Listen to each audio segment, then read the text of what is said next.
Diego District Attorney aims to cut back early parole programs for prison inmates in California. I believe that Eric and Lyle Menendez acted in self-defense, and they have paid their debt to society. A rally in support of the Menendez brothers ahead of an upcoming parole hearing. A San Diego preschool teacher and U.S. citizen accused of assaulting an ICE agent during a raid in Linda Vista goes before a judge. As the tariff deadline approaches, we learn how this could affect your wallet. A new study shows the pandemic aged our brains regardless of whether or not you had COVID. Laura Spielman is sharing her gift with military veterans, prison inmates, and students. We take you to the Rosie Project Foundation. CBS 8 News Live at 6 starts right now. Murderers and rapists are eligible for extremes of early parole. San Diego County's district attorney is pushing for changes to California's early parole program, sponsoring 2 bills that would limit how many inmates can be let out early. Good evening, and thanks so much for joining us. I'm Marcella Lee. And I'm Steve Price, in tonight for Carlo Cicchetto. As CBS 8's David Goffredson reports, the legislation specifically targets sex offenders who are eligible for early parole because they are elderly. We now have in California elderly parole at 50 years old. Robert Rustad, the man known as the Del Mar rapist in the 1990s, attended an early parole hearing this week. He raped 6 women over 2 years in a premeditated way, breaking into their homes at knife point. Under state law, he qualifies for early parole because he's considered elderly, over the age of 50. Rustad is now age 51. His sentence was 300 years to life, well-deserved, which meant that the victims counted on that this serial rapist would not face a parole board. District Attorney Summer Stephan is sponsoring 2 new bills, AB 47 and SB 286, that would roll back elderly parole for violent sex offenders. Early parole laws were put in place in California years ago to reduce the prison population. I don't believe that a civilized society should choose its worst offenders, the violent rapists and premeditated, cold-hearted murderers, to reduce a prison population. The parole board denied Rustad's release on Wednesday for another 3 years. In fact, the vast majority of early parole hearings result in denials. It doesn't mean that, okay, this is a get-out-of-jail-free card. It isn't. Legal analyst Dan Eaton points out it costs on average $133,000 per year to house a prison inmate in California. As a prisoner ages, the risk of reoffense lowers, and the cost of incarceration, because of health care and other issues, increases dramatically. And he says the overall recidivism rate is relatively low for elderly paroled inmates. The recidivism rate for people 50 or over who have served at least 20 years in prison is around 2% and is near zero when you're talking about people who get to be in their 60s. Again, those 2 bills take aim at violent sex offenders who are eligible for elderly early parole. The bills are making their way through the committee process in Sacramento. At the Hall of Justice, David Goffredson, CBS 8. Thanks, David. The DA tells us last year, a total of 70 inmates from San Diego County convicted on a variety of crimes were granted early parole. A community advocate is now rallying in support for the release of the Menendez brothers ahead of their first parole hearing next month. Raul Montez traveled 2,000 miles from Chicago to rally in support of the brothers outside of the Donovan State Prison, where they are serving out their sentences.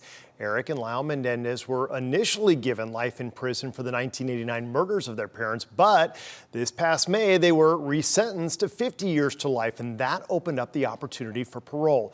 The brothers have since denounced their actions, but say they were abused by their fathers.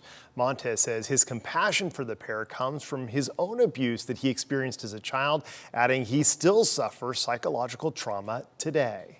Scars you feel violated, and it's hard to talk about, you know? And I could relate to these individuals. Montez tells us that he's written letters to both brothers, their attorneys, and the California Parole Board, along with Governor Gavin Newsom and President Donald Trump. The Menendez brothers' parole hearing is set for August 21st. A San Diegan who's a U.S. citizen arrested and accused of assaulting an ICE agent says she was held at an immigration detention facility for more than 24 hours. CBS 8's Kelly Hessedall spoke to her outside of federal court, where she went before a judge today. That's right. She's facing a serious charge. Jean Wong faces a federal felony charge of allegedly assaulting an ICE officer, slapping him during an ICE operation in Linda Vista. I am a U.S.-born citizen. I am a white woman. I am a preschool teacher. I am the mother of 3 and a grandmother of 2.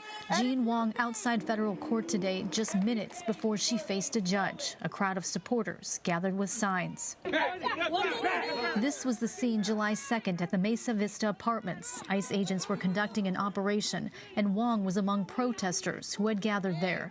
As things escalated, court documents state Wong failed to comply with law enforcement directions to step back. An agent placed his hands on her forearms, and Wong slapped the agent on the left side of the face using her right hand, knocking his face covering down. I was handcuffed by unnamed, masked, armed men in plain clothes and loaded into an unmarked vehicle.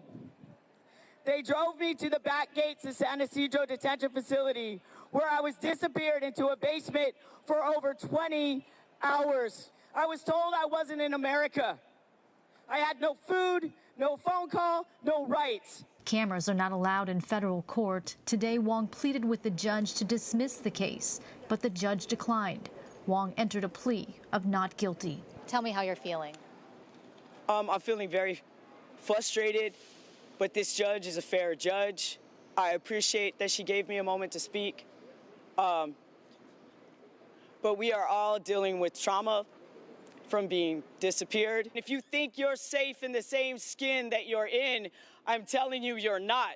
I'm not leaning into my fear, and nor should anyone else. This is a time for everyone to stand up and find where your red line is. And I reached out to the Department of Homeland Security for comment. They confirmed that Wong was arrested for interfering with an arrest and also for assaulting an ICE agent. They say their agents are dealing with a more than 800% increase in assaults against them. So they're making it very clear, if you assault an agent, you will be prosecuted to the fullest extent of the law. Now, Wong, meanwhile, is due back in court next month.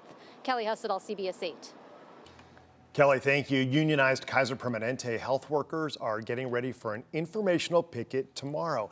Their goal is to bring attention to staffing levels and working conditions. In a statement, Kaiser Permanente says in part, quote, "We're confident that together with our alliance union partners, we'll address key issues and reach an agreement that supports the financial security of our employees and affordability for our members and reinforces Kaiser Permanente as a best place to work and receive care." Happening right now, President Trump just signed a major tariff overhaul. Takes effect August 7th. This new order, issued just a short time ago, delays tariffs for many countries until August 7th, but it doubles down with punishing rates. Syria facing a crushing 41% tariff, Switzerland 39%. CBS 8's Abby Black is live with the very latest and breaks down how these tariffs could impact what you pay. Abby? Marcella and Steve, San Diegans are watching President Trump's tariff details emerge. This is especially important as cross-border trade drives our economy and affects prices on everything we buy. Put it this way, it's a bad idea. Too many people are losing their minds over the tariffs and new things, and it's just not worth it. It's like you stop, wait and see what happens, and then we can go from there. Global policy experts say the most damaging part is the uncertainty. Carolyn Freund, dean of UC San Diego's School of Global Policy and Strategy, echoes Federal Reserve Chair Powell's concerns. I would say the biggest risk is the uncertainty with things changing constantly. So nobody knows what actually tariff they're going to be facing anytime from now. Well, President Trump struck deals with many countries, extending their start date to August 7th. He's already made deals with South Korea and Europe to avoid an all-out trade war. The 15% tariff is still much higher than before, meaning higher prices on everything from cars to prescriptions. Mexico got a 90-day extension, and tonight Trump announced an executive order pushing a 35% tariff on Canada, and China's deal is still looming. I think it does show that the U.S. consumer is king, that exporters are really worried about losing the U.S. consumer. Freund says consumers will see the biggest impact on big-ticket items like cars, appliances, and computers. Families say they're already feeling the pinch. Couponing and, you know, with the gas prices and everything just going up, I don't know how we're going to make it. But God, and that's the only way we're going to make it. Bottom line for your wallet, you'll likely feel these tariffs when you fix your car, renovate your home, or even buy household goods. And that uncertainty could continue to drive up costs. The cost of living is getting high. The tariffs may not help. You know what I mean? I feel this on a day-to-day basis. You just heard from Home Inspector Joe Doxing. He drives hundreds of miles a week, so gas prices matter. Now, while we've not significantly seen these gas prices jump yet, energy infrastructure costs could impact your wallet. Reporting live in Kearney Mesa, Abby Black, CBS 8. Everyone watching and waiting for the impact. Thanks, Abby. All right, the Padres made some trade deals of their own ahead of the Major League Baseball deadline. Our John Howard will break down all of those deals still ahead. Plus, whether you've had COVID-19 or not, living through the pandemic has apparently altered our brains. CBS 8's Shannon Handy shares what researchers have discovered. And state leaders pre-deploy crews to high-risk fire areas as CAL FIRE adds on to its firefighting fleet.